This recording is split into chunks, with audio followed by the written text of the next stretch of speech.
is the league is hyper competitive. Every single week, you have to tune into a Big 12 game because you just have no idea what's going to happen.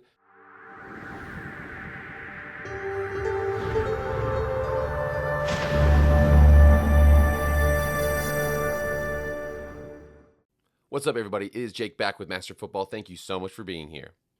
If you want to be up to date on all things college football, hit that red subscribe button, hit the like button, and follow me on Twitter and Instagram. If you like EA college football content, go subscribe to my other channel, the MF Film Room. Link is in the description.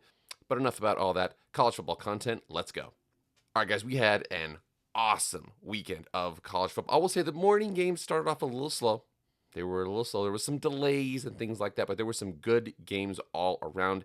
You guys know week 2, 3, 4, sometimes those games, there's not as many big time, high profile games as you'd like to have in those weeks because sometimes that's a little bit before conference play kind of gets going. Conference play definitely starts in October and November. End of September, there can be some non-conference games. There might be some FCS opponents. I remember that the big noon kickoff was Marshall at Ohio State. They were trying to sell this like, oh, it's the big noon kickoff. It's the number one watch window. And it's like, bro, that's not a very popular game. But I will say this. I want to talk about something that relates to conference realignment that I think is important to kind of understand, filling the niches of what's out there as a conference. So we understand that the SEC, despite the fact I think that the transfer portal has taken them from easily far and away like SEC like 7 is better than like Big 12 2 in years past. Now it has gotten to the point to where like it's a little bit more competitive across the board. We saw the fact, I know Kentucky, had a very close game with Georgia. Kentucky's not exactly known as a world beater, solid football program out there. But you understand the fact that the top of the SEC and the SEC hasn't been hollowed out, but it's not as dominant as it once was. It's not going to be like 16 out of the last 17 championships for SEC teams. I don't think it's going to happen going forward. Well, it might because all the champions from other conferences are moving to the SEC. But you see that's what's going on with the SEC right now. They kind of have their niche, very, very popular, very, very passionate brands. You also see a lot of history in the Big Ten, especially with the addition of USC. USC at Michigan, by the way, that game was awesome to watch. Washington, Oregon, UCLA coming in over. That's going to be good as well. But then after that, there's some weird, what do you do with these other conferences here? The ACC is kind of like the old style conferences. It's got a couple top heavy teams. I know Florida State's having a real bad year, but they prevented the Tallahassee takeover by beating Cal this last weekend. But generally, like they are seen, they get something like Clemson and Florida State get something like 1/3 of the views in the ACC, which is astonishing. That is kind of how the old conference model was.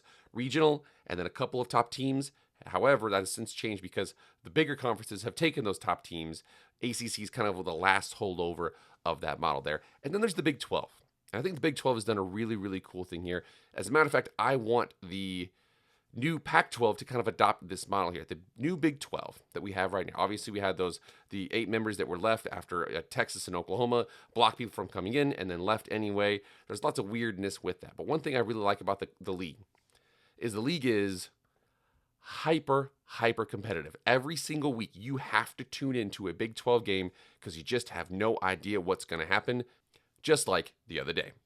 We start off here with this game here between Utah and Oklahoma State. And a lot of people say, now I know a lot of people, the people who are other fan bases might get mad at this statement, but this is probably two of the higher end, the highest, profile Big 12 brand in football versus the highest profile, new Four Corner School who comes in brand of football, and they went head to head with each other. Utah, very physical brand of football. They fit in pretty well with the Big 12 in terms of what those teams want to do. Come in here, 22-19, win that game. Isaac Wilson, Zach Wilson's brother, leads the team. Again, 2 picks.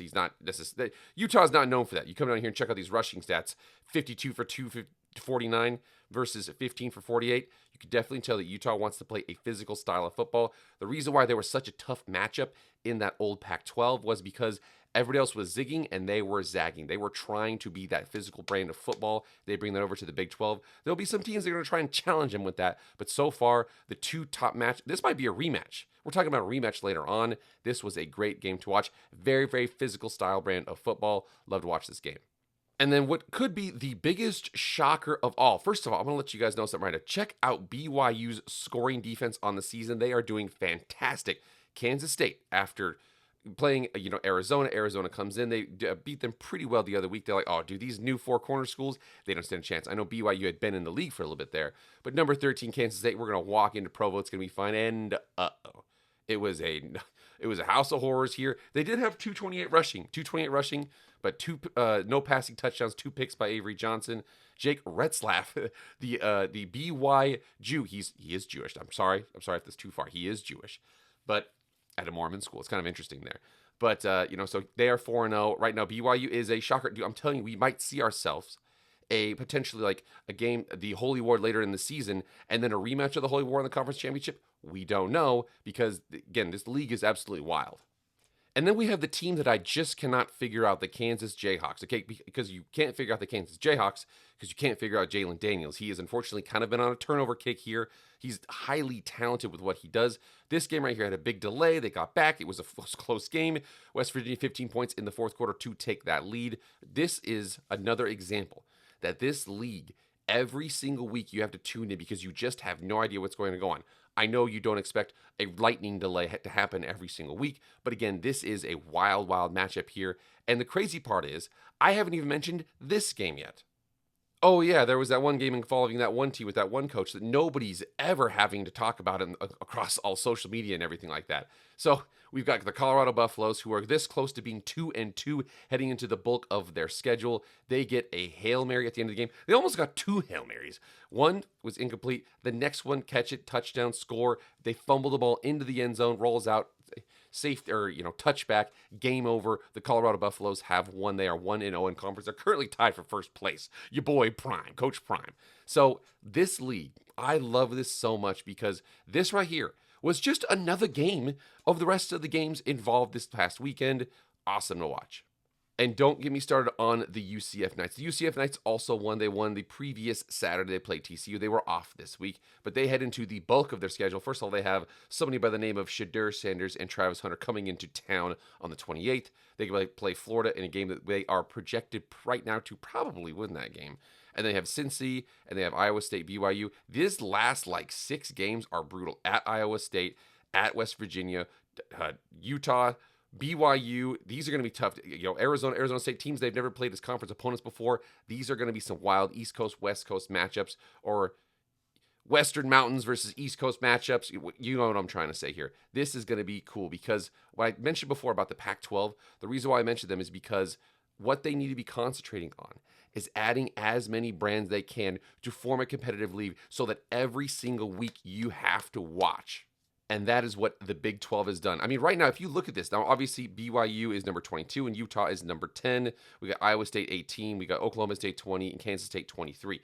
But there's going to be a ton of change in between now and December when this finally sets up for that Big 12 championship game. Kansas is currently the last rated team, and BYU is currently the first rated team. We have no idea what's going to happen here. What I mentioned before about the Pac-12, and the reason why I want to bring up the Pac-12 with this is because there's a lot of people like, oh, well, they should add in this team. They should add in that team. They add this media market. Did that. What they need to do is concentrate on adding as many good brands you can get into a conference to make sure that every single week you have to pay attention to it. The Big 12 has done that. As much as I'm a Boise State fan, and they are not in the Big 12, which I was wanting them to be. They were part of that last 4 out of the Big 12. I cannot disagree with what they've done because the league that they've created is an incredible product to watch on a week-to-week basis. So you could argue the SEC is the best league, the Big Ten is the oldest, most traditional league, the ACCs, whatever the heck they are.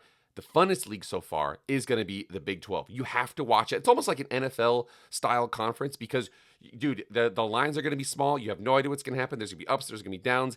It's going to be a super fun league to watch. They have hit the ball out of the park with conference realignment, something I want the new Pac-12 to concentrate on. Make sure your league is fun and competitive, just like the Big 12 is doing right now.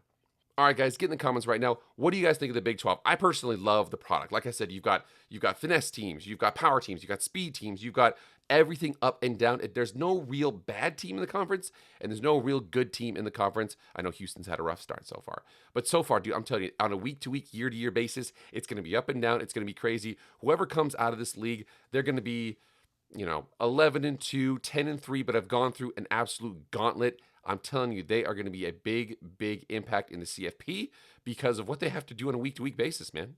All right, guys, that's it. Thank you so much for being here. Please like, share, comment, subscribe. Do all that stuff. I really appreciate it. That's it for me, guys. I'll see you guys later. I am out.